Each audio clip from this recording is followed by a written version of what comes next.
Before I get started, there's going to be a lot of information today. And so one thing I wanted to do was, a lot of this is also in the book. So if you guys want to shoot me an email, just e@hawkemedia.com, H-A-W-K-E media. I'll send you all a free copy of the book. So when you're going through this, I wanted to give everyone an overview, kind of an idea of how we look at marketing, our marketing methodology. And I'm going to be firing through it pretty fast because there's a lot of content. So I don't feel overwhelmed when you're like, this is too much to digest. I'll also share the slides and everything too, but wanted to give that. So to get into it, so a little background, I run a company called Hawke Media. We just got rated the top digital marketing agency in the United States. We have about 200 full-time people. We've run marketing for over 5,000 brands over the past decade. We also have a $50 million venture fund where we fund a lot of the technology in the space, as well as our own AI system that we built over 9 years that digests about 8,000 companies' marketing, media, and revenue data in real time. So we know exactly how the market's moving, what's shifting, what's changing, and that's where a lot of this knowledge and data comes from, is a long time of doing this with a lot of data to back it up. Quick background on me. Started as an entrepreneur, and it started with me deciding at 6 years old all the things my parents didn't need in their house. Walking around with a trash bag, putting them in that trash bag, and walking door to door selling that because I decided I needed some money and that was the best way to do it. It progressed into graduating college and becoming friends with a friend of mine's dad who was an entrepreneur. He was one of the co-founders of Pay-Per-View, on the board of Men's Warehouse. I didn't know any of this at the time, but I told him I wanted to build something. And he disappeared for about 6 months, didn't respond to my calls or emails, and then came back and said, great, we're going to start this music company thing that you like. You get 5% of the company. I raise the money for it. Let's go. And within a couple years, we had 15,000 musicians we were doing one-on-one business coaching for, and basically created Masterclass for the music industry before Masterclass existed. And this was my first foray into digital, into marketing. We had to figure out how to get those musicians on board. So we were hacking different sites, using Craigslist at the time, things like that, trying to get our customers where they were. Next, after stepping away from that, I built a subscription t-shirt business called Swag of the Month. It was one of the first ever e-commerce subscription companies, direct to consumer. Built that for a year. First day, figured out some hacks on the press side I'll get into, and we're able to get 600 customers in the first day through some tricky marketing, and started to learn that repeatable, scalable marketing we'll be talking about. From there, sold that, got recruited by an incubator called Science, which had just launched a small company called Dollar Shave Club. Show of hands, anyone familiar? Great. So worked with them from the beginning, helped them figure out their scalable approach. Did not make the video, it was right after that. Little side note on that that's really interesting is Dollar Shave Club's video created 50,000 customers in their first week of business, that one video. And the second week, almost nothing. It stopped. So it was like one huge week for them where they couldn't keep up, they couldn't deliver anything, and then it was a sugar high. From there, they couldn't figure it out, and that's why I was brought in to help them actually figure out a scalable approach to marketing.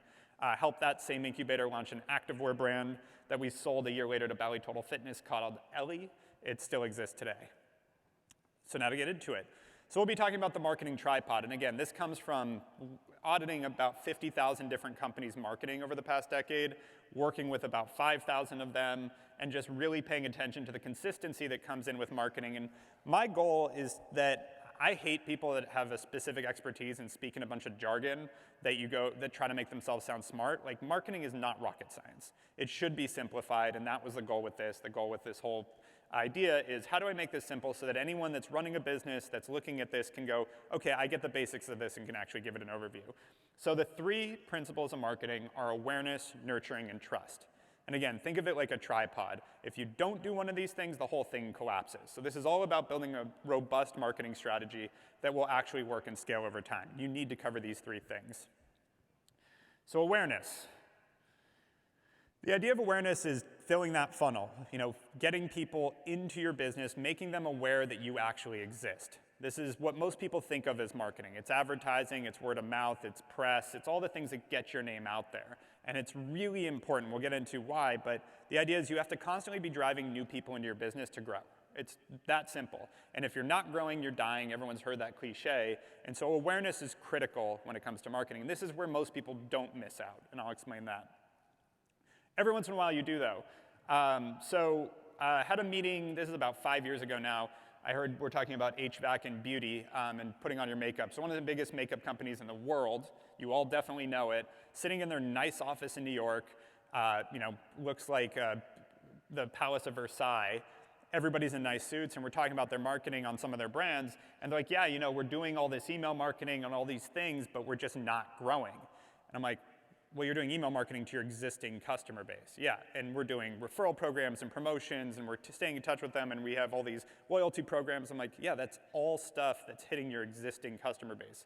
What are you doing for advertising? Yeah, we didn't really see the value there. We stopped advertising for these brands. I'm like, what are you doing to create new awareness? And they're like, well, nothing. We're just staying in touch with our existing base. I'm like, okay, well, let's take a simple note here. Like, one certainty is death. People die. So if you have a fixed base and you're just relying on that base, you're going to shrink and shrink and shrink. It is that simple. And why I say this, and it's also the big companies still fail point, everybody has these problems. It was, sort of enlightening to me to see this isn't a small business issue. In fact, small businesses seem to pay more attention to this because it's more critical to their survival. Large businesses make these huge mistakes. The other piece, people get bored, people move on, people move, people change their habits. You're going to lose customers, and you have to be replacing them. So the number one thing with awareness, advertising. Also the most expensive piece. So it's really important to know where to advertise, where to spend your money. This is the most expensive part of marketing by a huge percentage. Like, almost everything else is pretty cost effective. Advertising can get out of hand really fast. And so understanding how these channels work is really important. Show of hands, who here thinks that baby boomers are on TikTok? I love that a few people raise their hands. So the answer is a huge amount of baby boomers are on TikTok, actually. And I say that to kind of illustrate a point here. There's a part of marketing that was sort of the way people looked at advertising up until about 15 years ago made sense, which is demographic based. Where is my demographic? Where should I advertise based on where they are? TV channel that you'd pick would be based on the audience you're trying to reach, that kind of thing. That changed a lot with social platforms and with the internet because all demographics are on all these platforms to some percentage. Now, are the vast majority of boomers on TikTok? No. But are there hundreds of millions of baby boomers on TikTok right now around the world? Yes. And so the point is, it's not about reaching your audience where they are, it's about the context in which you're reaching them these days. It's easy to reach any type of person. Everybody's accessible. It's kind of crazy these days. But what are they doing during that period? So to get into it, let's talk about Facebook versus Google. Two of the top platforms still to this day have been for 15 years. Facebook, we think of Facebook and Instagram as one, Meta. Those platforms are built to what we call create new demand. So show of hands, who here is on Facebook or Instagram? Okay, good half the room at least. And show of hands, who here is super productive when they're sitting on those apps? I saw one hand go half up, actually. So anyways, point being, none of us are. And that's actually really important to why it's such a functional product. Facebook has been so powerful for so many years because you're basically getting an audience of people that are doing nothing productive. They're telling you they're bored, and the habit on it is just to scroll through your feed. You're just getting fed random stuff. And during that period, you're basically saying, I'm bored, show me something interesting. And they've created habits of clicking out and showing different things that are both random and have to do with your interests and have to do with your sort of social network. And so it's the perfect time to reach someone. You also can be very iterative in how you reach them. So I can try different ads, different copy, different creative, but basically I'm grabbing someone that's telling me they're bored, and I can target exactly someone that has a high propensity to buy my product, their socioeconomic information, their geographic information, their interest base, everything to be like, this is my prototypical customer. During a time when they're telling me they want to see something cool, I just have to show it to them. And you can test all the ways to show that to them and decide, okay, this is what's working. That's why it's been so powerful. The issue with Facebook is timing. So let me think of a good illustration. What would be a good, okay, so let's take random one, DUIs, DUI attorneys, let's say, advertising on Facebook. How do you target an audience on Facebook as a DUI attorney? The joke is always like, I don't know, you target people that like Toyota and Jack Daniels. Like, there's not really a great way to say, this is who I need to target. That's where Google comes in. So going back to the point, Facebook, where you need to create new demand. Google, where you need to answer existing demand. I need this right now, can you show it to me? If I go on Google, I have someone searching for DUI help, DUI attorney, easy. I can reach them, I've now captured that demand. Vice versa though, if my product or service is not serving a need, I'm selling a drink or a food product that isn't necessarily just a simple commodity, Google becomes harder, because I'll use running shoes as an example. If I go and Google running, like show of hands here, who has ever Googled t-shirt, like just t-shirt and then bought a t-shirt off Google? Yeah, there is always like one in the crowd, but it's really, really, really unlikely. That being said, almost every major fashion company I've worked with has bid on the keyword t-shirt, because they think like, well, if they're searching for t-shirts, like if someone types in t-shirt into Google, they're not shopping. They're probably looking for a picture of a t-shirt for something else, or that's not what their habit is. To create demand for a more lifestyle product, something that's not, again, a commodity and needs-based product, that's where Meta comes in social media. To go back to the rest of the list, to fire through these, so affiliate marketing is more commission-driven marketing, where you're giving people a percentage of the sale to go advertise on their publisher sites, et cetera. Amazon, it's 55% of e-commerce purchases these days. They're kind of the 800-pound gorilla that you can't avoid. They do take their pound of flesh, and it's annoying, but it's also a huge amount of the market. You don't really want to alienate that. When it comes to podcasts, we'll talk more about influencer marketing, but it creates a lot of validity to your product, not just advertising. Radio and television still work great. YouTube advertising, not a fan. Who here watches YouTube or goes on YouTube to watch videos ever? Great, and how stoked are you when they make you wait 10 seconds to watch some random ad? You love that brand, right? So that intuition of I hate you is the proper intuition. It doesn't work that well. If you do a really good ad and you have a perfect product for it, I'm speaking hyperbole, like there are specific situations that this works, but what does work on YouTube is actually working with the channels and doing, brand alignment with influencers on YouTube, with content creators on YouTube. That works really well. But using what they call their pre-roll advertising, not a fan. I think it's a waste of money and it really pisses off customers. Twitter, or X, never been a great marketing channel. Honestly, it's not changed anytime soon. It's an interesting communication channel, but people are not on Twitter just scrolling bored. They're on Twitter to proactively talk to people, to read people's threads, so you're just interrupting them when you get on there. And that's why that hasn't been great. Snapchat, same thing. People are having very direct communications on Snapchat. You inserting something there just interrupts them. It's not seamless to the experience, and again, it's about context. TikTok, let's get away from the geopolitical side too, because I can go all day on that, but the actual advertising platform is similar to Meta, but more powerful, because TikTok has built an algorithm all based on your interests versus your social graph, meaning they don't care that you follow these people. I have like 200,000 TikTok followers. I can post a video and get like 20 views. They don't serve the social side of it and the follower part of it. They focus on what people are interested in. So the reason I went viral for a flying car video I found, I was at the unveiling of a flying car, posted it, and went crazy all over the news and stuff. And so if I post like automotive stuff on TikTok, it goes crazy because that's what my audience wants. If I don't, nobody sees it. Literally, the algorithm reads it and goes, this isn't a car video, we're out. And so with TikTok, why that's powerful is it's trained its users to be even less focused on, I know this person, I'm following this person, this is where the content came from, so random content is more acceptable. So when your advertising pops up, they're used to that. And so it's even more compelling. So as they build out that ad platform, hopefully we figure out the China stealing all the secrets part of it too, but it's a really interesting ad platform. So that's to give you an overview. And again, most expensive channel there is, so this is why this is important to really think through, how is my audience receiving this advertisement and how does this work for me? Word of mouth, everybody always loves hearing this, still the #1 driver, by far. If you have to buy every customer through advertising that you have, you are not going to be successful. That is almost impossible. Word of mouth is the #1 driver of business, will probably always be, because people are social creatures and most people are later adopters and don't want to just see an advertisement and buy something. They want to hear their friend used it, they want validation. Word of mouth is really important, really hard to push though. Great products, word of mouth is easy. And we'll talk a lot about, like, at the end of the day, if you have a great product, marketing is easy. If you have a bad product, marketing is impossible. Like, that is what matters. But these are all the tools to then get it out there.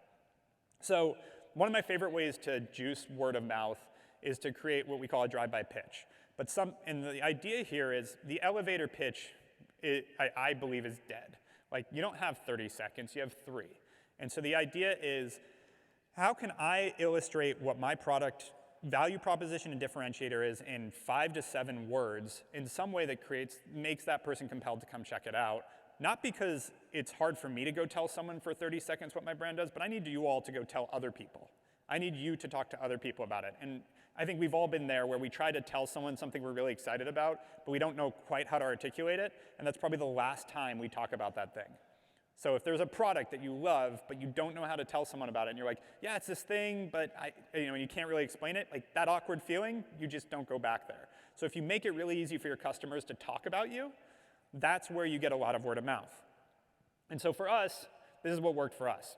We're Hawke Media, you're outsourced CMO. We're a digital marketing agency.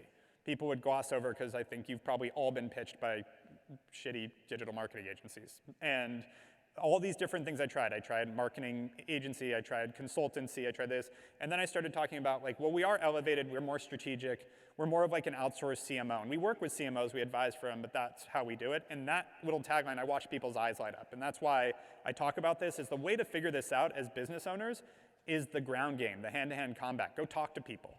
See when they get interested. Read body language. If they're not compelled by how you just explained your company, don't do that again and try something else. Keep trying things till you see something that's compelling and works and resonates with people. Don't do the Y of X thing. We hear this a lot in tech. Like, don't say you're the Uber of farm equipment. Like, people have their own preconceived notions on what all these things are, and I'm not a fan of the shortcut. Figure out a way to explain what you are by explaining what you are. If you're this for that, if you say you're the Uber for farm equipment, to go back to that, well, what if you're talking to someone that had a bad experience with Uber or doesn't like Uber or thinks, whatever it is, like, don't attach yourself to another brand. It's not a good thing. Incentive-based word of mouth. So everybody's seen that, like, we'll give you, if you get your friend to sign up, we'll give them $10, you $10, or whatever that incentive might be. Be really, really careful with this. People naturally and inherently love to share great things and great products.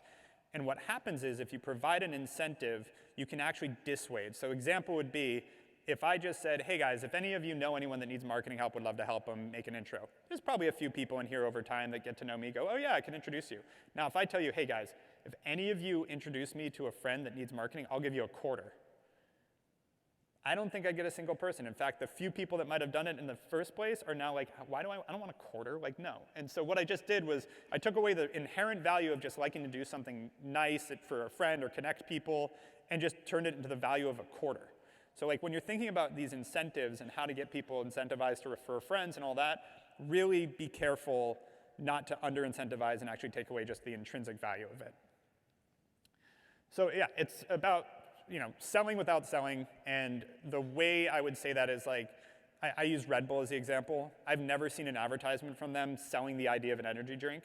Their tagline is Red Bull gives you wings. They sell a bunch of high energy stuff. I really like just how they built their brand. I don't even drink the product anymore, but like the idea of like just, we're gonna throw a bunch of things that are high energy at you, and you're gonna remember us when you think about energy, and you know what we are, so it's okay. And we're just going to put this Red Bull gives you wings tagline everywhere and then have fun with it. Like, that's selling without selling. They're reminding you who they are. You're very clear on their business and everything, but they're not like, here's 10% off, go to the site, buy right now. Like, there's a time and place for that, but be really careful overdoing that and not building that long-term brand. So now to talk about partnerships and press. Let's get into partnerships first. So I'm a huge fan of partnerships. I think this is probably the most underrated part of marketing, period. And number one is when you build partnerships, and the idea here is find other companies that share your same customer base and find ways to align. As you're growing, they're growing, tide rises all ships, like really align. And in a black swan event, during COVID, during a recession, during a war, whatever, this is where you really get a base because you can all look out for each other. We thankfully thrived during COVID because we reached out to a bunch of other partners and we're like, okay, what businesses are you seeing succeed? Who's failing? And we had this group of people that were able to help each other spot where we were able to do business and where the opportunities were, and we were all looking out for each other. So building that sort of ecosystem is super critical to surviving long-term in business. and a few other benefits. So I put 1 + 1 = 4. The idea here is, let's say I have 50,000 customers and you have 50,000 customers, and we come together. We now didn't just create, and we share all our customers now. Let's say we're non-competitive, super aligned. We can just introduce each other to all of our customers. There's now not 100,000 customers total. There's 200,000 because they're spending all their money with me and with them. So the idea is you can really multiply both of you and scale that way. And then if I get a third person involved with another 50,000, now all three of us are able to grow that way. And that's the idea, is building these ecosystems can be super powerful. Again, it doesn't cost anything other than time. In these partnerships, I'm not usually paying someone to be aligned with me. It's just a mutual exchange. It's like, let's reach each other's audiences, see how we can help each other. And yeah, the easy way, tactical way to get it. If you're B2B, talk to your customers and say, hey, who else are you working with? What other companies are serving you? Non-competitive to us, you don't need to tell me that. But like, what other types of service providers? Who are your favorites? That kind of thing. Reach out to them. Be like, hey, it looks like we have a mutual customer here. I bet there's other possibilities. B2C, same kind of idea. There's even platforms for this. So if you're going direct to consumers, there's companies like Caro that allow you to actually sell cross-channel on different sites and align. Again, you're both paying to drive traffic. God forbid they also would want to buy these other products. You can share those customers in that way and make it really easy to offer that value. They'll keep coming back if they know that you're going to provide value there. Again, creates a lasting business. Press. There's a lot to be said about press. So I put it under awareness intentionally because that's where most people think about PR and press and getting press out there. But we'll talk more about trust, and I want to leave that for the end. But I would think about press as more of a validator than anything. To get press, you make it really easy on journalists. Super important. So basically, write the headline for them, tell them the story, know that that's what they write about, and they all need content. And especially these days, they need tons of content. So if you send them something that's a really easy pitch that perfectly fits their audience in a way that's written for them, they're going to run with it. And that's back to the point of when I launched my t-shirt company and we had 600 customers on the first day. That came from a white lie that got me the only flack I got on my book because I did say I did this and I admitted it and it got me some bad reviews. But to admit it, I had a friend from college tell me, if you want to get into TechCrunch, which everyone that reads TechCrunch wears t-shirts, so I figured that would be a good outlet, tell them you raised money. So I wrote a note to their tips at TechCrunch, swag of the month raises $100,000 to help men stop shopping. And sent it into their tips line within 15 minutes, got a call from their editor. It was live within an hour, 600 customers that night from that article. So it's, again, make it super easy for them. So again, you need create good content, have good relationships, and the other piece of this, like the content piece is super important in terms of controlling the narrative. With PR, and that's what the quote was saying earlier, PR, there's good press, bad press, all of this, but the idea of you have the ability to actually just tell the world what you are. We've seen this in politics, we've seen this in PR. There's a great example. Everybody, who here believes that breakfast is the most important meal of the day? Who here knows where that came from? Anyone? It was a General Mills marketing campaign, actually. De Beers and Diamonds, Diamond is forever. Marketing and PR and that conversation, it is, again, it can be used for good and bad. It turns out, now, intermittent fasting is a huge thing. It turns out breakfast might not be the most important meal of the day, but General Mills made everyone believe it, and I believed it growing up, and it's amazing what you can do with PR. Again, you can do it the wrong way and just lie to people. You can also do this in a positive way by just talking about the things that you're doing and the things that are happening in your business that start to control that narrative. Also, SEO is a very valuable part of PR. Google really, really ranks PR very highly. So you trying to rank for the top agriculture business in the country is going to be really hard. But if there's a bunch of press saying that you are, that will rank high. So when people Google that, PR ranks really high. Drives a lot of traffic. It can be a long-term sustainable way of growing it. Again, about controlling the message. And again, it's also controlling the false narrative. There's a big part of PR, and I deal with this too. So we've had 5,000 companies we've run a marketing for. I think I currently have 6 negative Google reviews. Turns out every once in a while you get someone that's just unreasonable and tries to take you down. Most people that have been in business know that and understand that, but you still have to deal with it. So if you're in business long enough, you're going to have an angry customer, especially if you're consumer driven, you're going to have some bad reviews. It's going to happen. There are enough unreasonable people in the world like that. So you've got to do things to balance that and show the other side of it. Also, I'm a big fan of momentum. I think that people want to be a part of companies that have momentum, that look like they're progressing.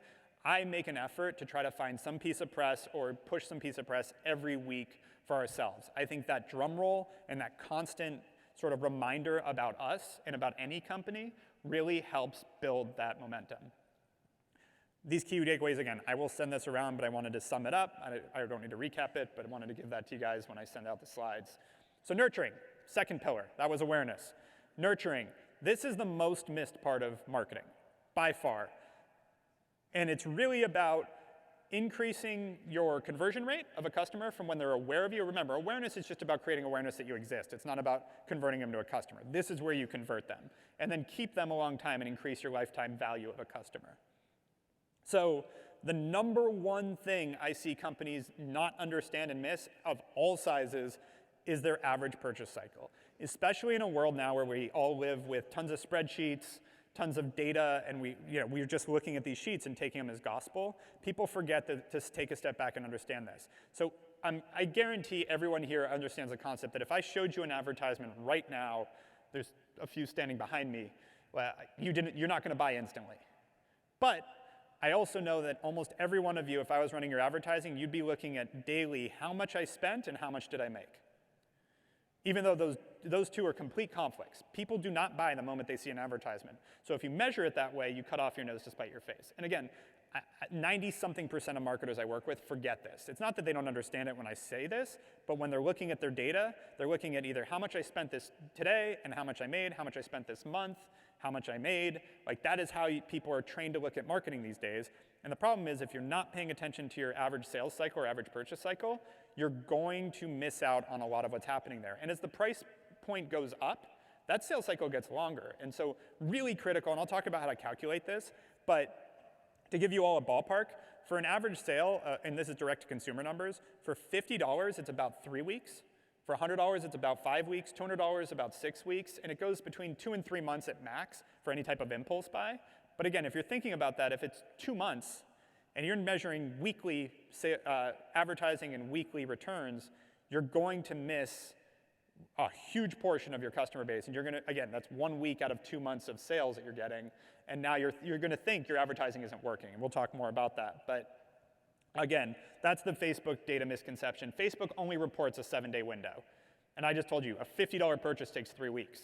Immediately, Facebook's data is completely useless. And it really is. Its initial indicators can be useful, but as far as your actual return profile, it doesn't help at all. And this is happening. Google announced literally this morning that they're killing cookies as much as possible across Chrome. So a lot of the tracking that happens right now, that everybody has turned marketing into more of a science, is getting killed. And so having to look at the more blended returns on your marketing is becoming a thing again. People kind of got away from it the past decade. It's becoming more important. And then it's also about maximizing that conversion rate during that sales cycle. So if I know it's going to take someone 3 weeks to 3 months to buy something from me, I'm not just going to send them an ad today and then wait. That's an easy way for them to forget about you. So you have to do things to nurture them. That's what this is all about. And then again, once they purchase, if you have a company, similar to if you have a company you have to buy every customer, if you have a company that sells one product to that customer and never again, that's a really, really hard business. They exist, they can succeed, but it's a lot more difficult if you don't have ways to get more share of wallet, more things to sell them all over time. We talk a lot with our customers about merchandising, even though we're in marketing, but you've got to build a product SKU and a catalog that allows you to sell more things if you're acquiring your customers directly. It's really important. Good example of this is Casper, the mattress company. Rocket ship from a tech investment perspective, but they sold a mattress to someone every 10 years, and then their follow-up product was dog beds. And it didn't go so well. So they've been crushed financially and none of the founders there made any real money, which is crazy. We all know. Show of hands who here knows Casper mattresses. Okay, that's actually a small room. But I guess in LA, we got inundated with ads and they have stores everywhere. And they didn't end up, the founders actually ended up underwater on their investments and didn't make anything. Anybody know the Books, the flower company? Show of hands. This is actually relevant for this room. So the Books partnered with an Ecuadorian farm to do direct-to-consumer flowers straight from a farm in Ecuador on a volcano. It's part of their pitch. And what they did was they looked at the flower industry and said, people are buying flowers, on Valentine's Day, Mother's Day, birthdays, et cetera. Why don't we automate the subscription and just give them, they plug in all their dates and we'll just send them automatically so we can create that lifetime value. Worked really well. This company is crushing it. I think they're doing $250 million in flower sales a year, and it's a startup. Same thing with Dollar Shave Club. Really interesting thing about Dollar Shave Club. They created a $1 billion company, took about 13% of the razor market share in the US. But saying took is not the right word. They didn't take market share from people. What they did was they convinced people that they needed to subscribe to 5 razors a month. Gillette wasn't selling people 5 razors a month. Most people don't buy that many razors. They convinced you and convinced their customers they needed way more razors than they ever thought they'd need.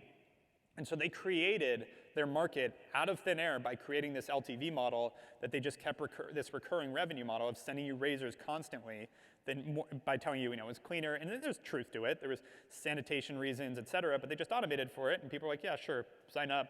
And so they literally they added $1 billion to the market by creating this habit.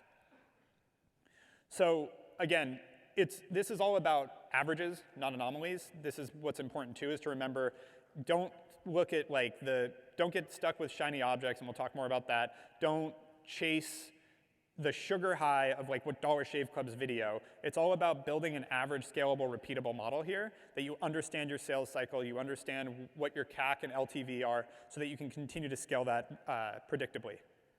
So again, with nurturing, it's all about building a base through awareness and then sticking with that, staying in touch with them, being consistent with them, and starting from day one. A lot of people have this comment, I don't have an audience yet, so I'm not going to start email marketing.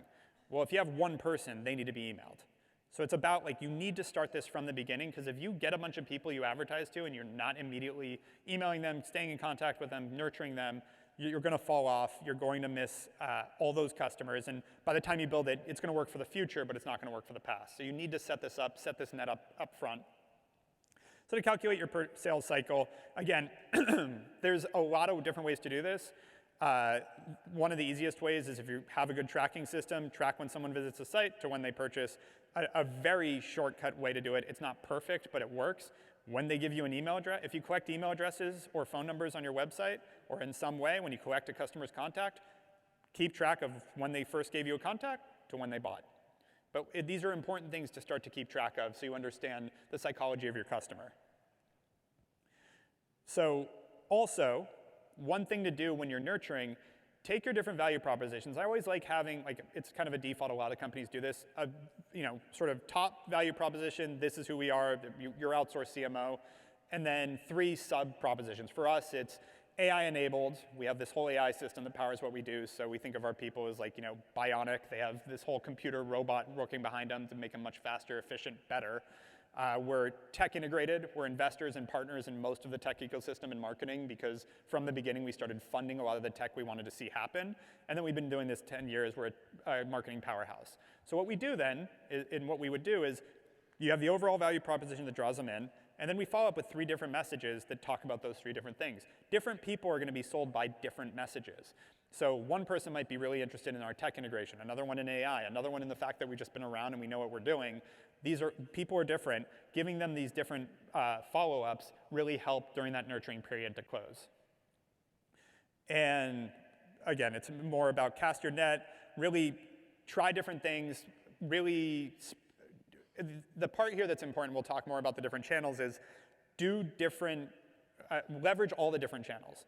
Don't just double down on one and go deep. The different people respond to different things, both on a messaging standpoint as well as, I hate getting text messages because I miss them. I don't know. I don't want to follow up. I hate the text messaging side, and I like email. But I know, especially for my generation, that's not normal.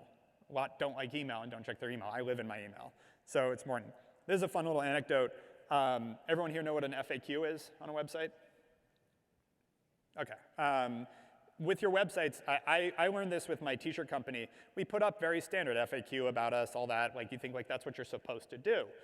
And then I started seeing a huge drop-off on our website, and I started looking into it, and I watched that everyone going to our FAQ and our About Us didn't go back and buy something. And so I was like, okay, and it wasn't like our FAQ had something that was like scaring people off. We were just answering these simple, frequently asked questions. But I was like, okay, what happens if we just delete them? Don't give them the option to go, browse around and click different things. Just like, this is what you're doing. This is the funnel. Stick with it and get through it. We doubled our conversion on the site. We deleted our FAQ, About Us, all the other stuff that we thought was important just because it was like what other people did. And then we found get rid of all that, focus people, and think about when you're nurturing, it's all about getting them through the funnel. Everything else is noise, so you need to be really careful with that. And when it comes to, trying to remember what this was. Sorry, I just put this together. But when it comes to looking at all this, this is what's important about measuring. Again, going back to it, is if you don't measure this correctly, you're going to throw the baby out with the bathwater. You're going to think this advertisement didn't work. You're going to think this campaign's not working. So it's really important to stick with this messaging. I overemphasize this intentionally.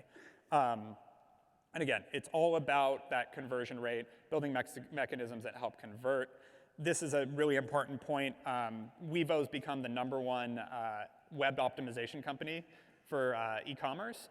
And he says 7 out of 8 attempts to optimize your website will fail. So part of this is just continuing to try things, continuing to test, continuing to optimize. Again, get rid of the idea of return on ad spend. It's super misleading.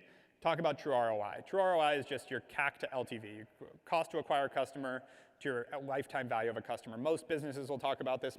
Most private equity focuses on this. This is what matters. How much does it cost you to get a customer, and how much do you make from them over time? And how you can, and we'll talk about the math on that because it's all cohort-based. But again, ROAS BS, it doesn't have anything to do with lifetime value. It's how much did I spend this month, how much did I make? It's a term that a bunch of digital marketers that don't actually understand marketing put together and live by.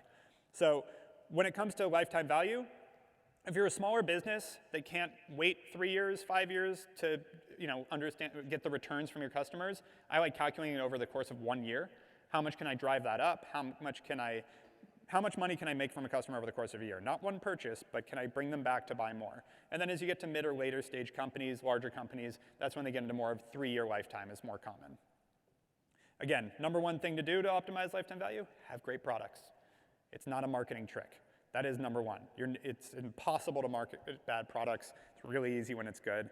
And then remind them over and over again, stay in touch. So now to get into the tools. Email marketing. So with email, really important, don't email blast your customers. It's a headache. You have to stay on top of it. You have to send these emails all the time. It's all about automation and segmentation. Basically, base your whole email system around conversions, and around behavior, excuse me. So if I just signed up for your email, send me a welcome series. Here's why we're great. Re-emphasize all those value propositions.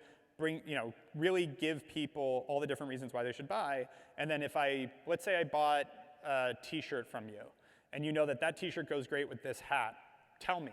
But you can automate all this now. All of the tools out there make this really easy to automate that system so that you know that if someone buys this, they get this. And so instead of scrambling to send that email blast on a weekly or bi-weekly basis, now you can spend that time creating an email that lasts forever, that sends to everyone that has that behavior. You start broad, you get more and more narrow, speak more and more directly to the person, people respond better. These are some of the tools we recommend on this. Yotpo for reviews, Klaviyo for email, OmniSend for email, PostScript for SMS. We'll talk about this. So real quick note on email too. So email marketing, I hear a lot, email marketing's dying, dead, whatever. That's been being said for 15 years. It's not true. The metrics are exactly the same. So email marketing has about a 15% average open rate across all brands, and about a 3% click-through rate, meaning 3% of people actually click through to your site or whatever you're trying to market. I'll go back to those numbers, but that's important to remember. That's been the numbers for 15 years. So now SMS. SMS, as you can see on here, so I just said 15% open rate, 3% click-through rate. SMS, 98% open rate and 30% click-through rate. 10 times more effective than email. That being said, it's slightly harder to get someone's phone number than email, but not that much harder. So this is a really effective part of it. But back to the casting the wide net thing, do both. It's not about one or the other. This is not competitive. Some people will give you their email address, some people will give you their phone number, some will do both. Do both. Conversational marketing, chatbots, another great thing with AI getting even more powerful. Take out the individual work. You don't have to have people actually answering, but you can create chatbots that at the point that they start stumping the chatbot, you can even back that up with real people, but allow people to actually communicate in real time. These are the things I need. These are the questions I have. It really, really can help in creating that purchase decision. If I'm looking at your shoes and I'm like, but is that the right size for me? I can now ask a chatbot. Super powerful. So content marketing. I want to make sure we're good on time. Don't have a timer up here. Yep. So with content marketing, this is really powerful. And I talked a little bit about this with Red Bull. But the idea here is if I can create content around my value proposition, so let's say you make a running shoe company, as an example. And people buy running shoes for a few reasons. Let's say it's fashionable, or it's healthy, and they want to get into exercise. Well, if I create content around, let's say I decide I want to be the exercise-driven running shoe company. And so I'm going to create tons of content around exercise. Top places to go running, top fitness trends of the year, whatever it is.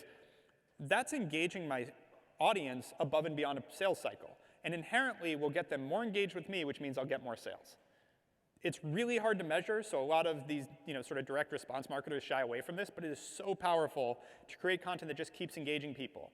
On top of that, one of the biggest benefits of content is people are way more likely to share a great piece of content than your product page. So the chances of me sending my friend a product page for a running shoe and being like, hey, these are great running shoes, buy them, versus a great list of 10 places to go running in Kansas City while you're visiting, I'll probably share that versus the running shoe. So creating content increases word of mouth, it increases engagement, and allows for higher conversion rate.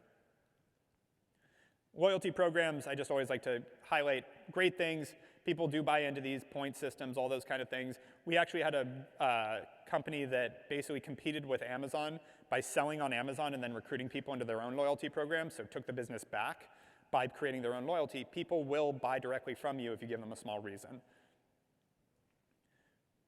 So the last piece, trust.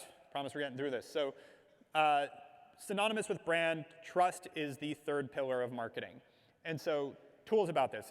It's a combination of building your own brand as well as third-party validation. So when you're Coca-Cola or you're McDonald's, like everyone here knows what a Coke tastes like, I assume, maybe not everyone, and everyone had a Big Mac.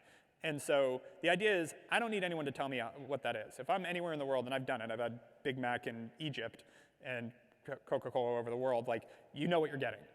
And that's what happens with consistency. As over time, as you deliver, it's consistent. Now with McDonald's, let's use an example. Brand also and trust is good and bad. Anyone here think that McDonald's is healthy? Does anyone here actually know if McDonald's is healthy or not, like have the actual science? Because I don't, but I know that the brand out there is consistently that it's not healthy and not good for you. It's been associated with the obesity epidemic in the United States. So again, the consistency of what they were delivering became a bad thing too. And it's also good though. You know what the Big Mac tastes like. If you're somewhere and you want that food, that comfort food, you're gonna go for it. So the other piece of this, and I always like using this, I was brought into a company trying to sell prenatal vitamins on the internet in 2012. This is, not that long ago, but I promise, like it was a very different era of people were not buying any of this stuff online, and the company failed miserably. It was one of the companies at that incubator that had Dollar Shave Club, and it was like, there is no way, I don't care what level of trust you can build, people are buying this. You can have a doctor, you can do all this stuff, like it's just like there wasn't enough trust there. You had to do a lot to build trust there, and the different levels of trust matter with what you're selling. Selling a t-shirt, I can take a risk on a t-shirt. What I'm not taking a risk on is my future baby. So very different level of trust that you need. So how to build it? So PR, great driver. If I can tell you, like, I mentioned when I got up here, like we're excited because it is a great piece of validation. Digital Marketing News just rated us the top performance marketing agency in the country. No one here, I don't think a single person here would read Digital Marketing News. But I guarantee a few people here went, oh, that's good. So the idea of that third-party validation from these different parties really helps, even if that third party isn't necessarily something that you're completely familiar with, and I'll talk more to that. So anyone here ever see the show How I Met Your Mother? Cool, bunch of you, great. So I had fun with this one. So I've talked a lot about, there's the main character, the whole idea of the show is there's a guy named Ted, and it's all him telling his future children about how he met their mother, and it's basically his dating escapades. It's a heartwarming comedy kind of show, sitcom. And his best friend is a total womanizer, and he goes out, and one of their things that they do all the time is, Barney's the friend's name, Ted's the main character. Barney will go up to random women and just walk up to him and go, hey, have you met Ted? And the woman always doesn't know Barney either, but goes, no, hi Ted, and breaks the ice for him like that. And I always that is the epitome of third-party validation. They don't know who Barney is, but just a person saying, have you met this person, opens that door. And I always talked about this hypothetically, I bet that worked. I got lucky enough 6 months ago to sit with the showrunner at lunch randomly, sat across, said, what do you do? I've created this show. It's really awesome. I told her that I talked about this a lot, and she went, oh no, we did it all the time. We'd go out after the filming and actually do that at the bar. It works great. So human nature, you just want to see someone else is validating it. We all look for other trust. That's where word of mouth comes in, all these things. Again, this is one of those things that you can definitely use in a negative way and game. Don't do that, but when you're thinking about how to build your brand, having that third-party validation is super important, especially when you don't have an established brand. So you can do this with influencers. Again, even now where the FTC requires that influencer to say ad, everyone knows Michael Jordan got paid to market Jordans, they all still bought them. That validation works. Speaking of influencers, same thing. When you have that aligned influencer, and there's a whole science to who to align with and all that we could talk about for hours, but this third-party validation does help. Reviews and testimonials. How many here shop on Amazon? How many here read the reviews when they're buying a product? How many here believe that Amazon reviews, a lot of them are fake? Y'all still read them though. Everyone's hand still went up. So and I'm one of them, by the way. I literally bought something on Amazon 2 days ago and looked at the reviews, knowing full and well that they're gamed. A 5-star review tells me that they have a great review strategy, not that it's actually a good product. So really important to understand your own psychology in this. These all work. Again, building a brand over time, all what you consistently deliver. It's all about that consistency. People get to know you. And what you talk about. This is a really important one. Everyone here knows Zappos. They're not as popular anymore, but cool. So Zappos, what are they known for? Anyone want to shout it out? What is it? That's what they sell, but what is their brand? What are they known for? Why do people love Zappos? Okay, so generally they're known for the best customer service. Why are they known for the best customer service? Because they wrote a book called Delivering Happiness and talked about customer service. And they really pushed this idea of that's what they're about. And they have these stories they put out in the press about delivering happiness and how they spent 7 hours on the call with someone that just wanted to talk to someone on customer service and all these things. What's really interesting is when you message that, when you say we're all about customer service, everyone's confirmation bias kicks in. Really powerful thing. We see it now in politics and religion and all these things. It's become really apparent that our confirmation bias is very powerful. And it works in marketing. Because if I constantly tell you that Zappos is the best customer service delivery, someone else shout out, who's known for bad customer service? Okay, Verizon, perfect. It's funny, it's always a cell or a cable company. So Verizon, bad customer service. So here's what happens. If I call Zappos and I have an excellent customer service experience, I go, see, I knew it, they're the best customer service. If I have a bad customer service experience, I go, wow, that's weird, it must be an anomaly. I know they're great at customer service. If I call Verizon and I have a great customer service experience, I go, yeah, for once they finally took care of me. And if I have a bad customer service experience, I go, see, Verizon sucks. That is what happens here, and you have the ability as business owners and marketers to dictate this by just talking about what you want to be and be consistent with the messaging too. Also, remember, when we talk about brand, it's, again, that consistency and everything about it. People, when I talk about branding to people, sometimes they're like, yeah, we have a logo. It's not about your logo. But to get into your logo, actually, to cover one more thing before that, when you're thinking about your brand and your consistency, turn your brand into a person. Identify them, name them, actually talk about them as a person, and create that character so that everything you put out, your messaging, the way you talk, the colors you pick, the imagery you pick, all falls into that character. It can be the business owner, honestly. It can be a celebrity. Whatever it is, that's where celebrity endorsements work really well, is where that fictional person and that celebrity actually align perfectly. That's where Honest Company and Jessica Alba worked out really well for them, as an example. And remember this, your brand persona, not your target customer. Shoe Dazzle, as an example, popular shoe subscription company with Kim Kardashian. They marketed, I mean, they were as coastal, New York, LA, you know, they were trying to be that fashionista, Sex in the City kind of brand. Their #1 customer were mid-40s African-American women in the South. They made their brand coastal, you know, again, Sex in the City, and the people that actually buy that, people buy aspirationally. They're looking for like, what, you know, they wanted access to high fashion and they didn't have as much access to it, and that's what created that. So when you're building your brand, your brand persona should probably be a version of aspiration for your customer. Who are they trying to be? What are they trying to achieve when they buy from you? Symbols, when you're creating your logo, I always love to think of it as, and not to be blasphemous, but a religious symbol in that sense. Something that's very easy to view, dissect. This is my logo. It's everywhere, and I'm shameless about it. But I did that intentionally from the beginning. I wanted something that I would feel good like being that way, not just because of your customer base, but also internally. You want your employees, your partners, you want everyone to feel like they can rally behind this and what the brand stands for. And if you create a symbol that stands for that, it can go a long way. And this is creating that consistency is how you create longevity in a brand. Plain and simple. Because word of mouth will pick up. If you're consistent, people can rely on you. They know what they're getting. That's how you have sustainability. Talk quickly about the future of marketing. So programmatic marketing is becoming more and more prominent. Basically, AI optimizing your marketing in real time, finding places to optimize it, replacing, frankly, a lot of what we do and making it easier. Over time, this will get more and more complex. We are building tools to power this. AI won't make marketers obsolete, and I don't want to get too deep down this rabbit hole, but basically AI right now is replacing a lot of logic-driven work. Optimization, again, we've built our own AI system that basically, as I mentioned, digests about 8,000 companies' marketing data in real time, so we can actually see really quickly where we need to focus our creative attention. But replacing creative and higher level thinking and strategic thinking, it's a ways off. I think of AI right now as a 17-year-old intern, best metaphor, because it does a ton of work, it can be a workhorse, but you got to do a lot to look over its shoulder and make sure it's doing the right things. Again, avoid the shiny objects. Everyone talks about marketing's moving so fast. Facebook and Google are still the best marketing channels today on digital, period. It's been that way for 15 years. Doesn't move that fast. Things are always getting thrown at you. You don't have to take advantage of them. You don't need to be a guinea pig.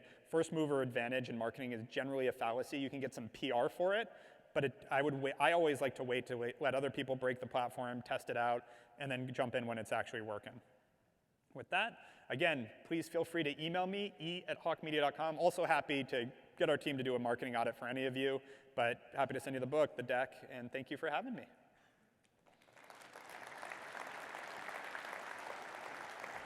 Thanks. I think you're all on break now. Oh, there you go. Yeah, we're all taking a break. I think the coffee's refilled, and we've got a break, and we'll be back here at 11. So thank you. Thanks, Eric.